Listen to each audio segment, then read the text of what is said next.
Napaka-intense at kaabang-abang ang susunod na mga episode dito sa Lavender Fields. Umuwi si Jasmine sa bahay ng mga Fields at hindi na nagpakita sa events nila Vittorio Benavides na ginanap sa Grand Lux. At natatakot si Jasmine na makilala siya ni Tyrone. Pero hindi nila alam na may darating na panganib lalo na sa buhay ni Mira nang dumating ang mga private army na inutusan ni Harry para halugugin lahat ng kasulok-sulukan ng bahay ni Aster Fields at hanapin ang mga bagay tungkol sa mga Benavides o BSM.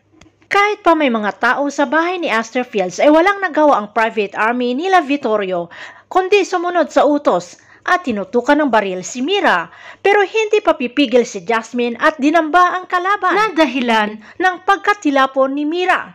Pagkatapos mapakanta ni Jasmine ang tao ni Harry at sa nangyari ay alam ni Jasmine na hindi titigil si Vito at nanganganib pati buhay ni Mira.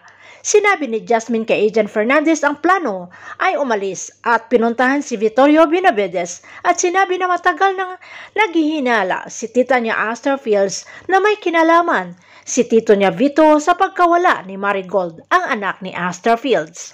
Sa ibinunyag ni Jasmine o Lavender Fields ay nagkaroon ng pag-uusap ang grupo ni Iris at si Pitonia ay hindi kumbinsido sa ginawa ni Lavender na hindi dapat lalong pagkatiwalaan na pati pamilya niya si Aster Fields ay pinagtraiduran at ikinanta ang lihim na galit at pagdududa kay Vittorio Benavides. Kaya sa sinabi ni Pitonia ay lalong tumubo ang pagdududa ni Iris dito kay Lavender Fields, lalo na nang tiningnan ang mga larawan ni Lavender at larawan ni Jasmine Flores ay nakumpirma na iisa lamang si Jasmine at Lavender.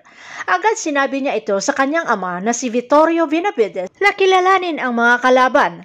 Agad tinipo naman ni Harry ang mga tauhan para hulihin patay man o buhay si Jasmine Flores, habang si Agent Fernandez ay nakaabang na rin sa posibleng mangyayari at itinakas na si Jasmine Flores sa mga humahabol sa kanya. Pero sa patuloy na habulan ay tinamaan ng bala ng baril ang gulong ng sasakyan, kaya si Agent Fernandez at si Jasmine Flores ay kailangan nilang tumakbo at makatakas sa tauhan nila Harry, Tyrone at mga tauhan pa ng mga Benavides.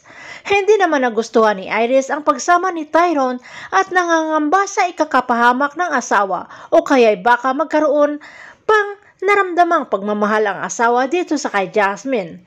Pero ayon sa kay Vito ay dito mapapatunayan talaga ang sinseridad ni Tyrone sa mga Benavides. Samantala naghiwalay sila, Jasmine at Agent Fernandez, na patuloy pa rin ang paghahanap sa kay Jasmine Flores hanggang isang putok ang umalingaw-ngaw at nakita ni Tyrone si Jasmine na duguan at walang malay. Dinala ito ni Tyrone sa isang bahay si Jasmine Flores at nang magkamalay ay binalaan siya ni Tyrone itong si Jasmine na wag nang tumakas. Pero hindi pa huhuli ng buhay si Jasmine at itinuloy ang paghakbang. Isang warning shot ang pinakawala ni Tyrone. Sukol si Jasmine at galit na hinarap si Tyrone kung papatayin siya nito. Nagpanglaban ang dalawa, Jasmine at Tyrone de Vera.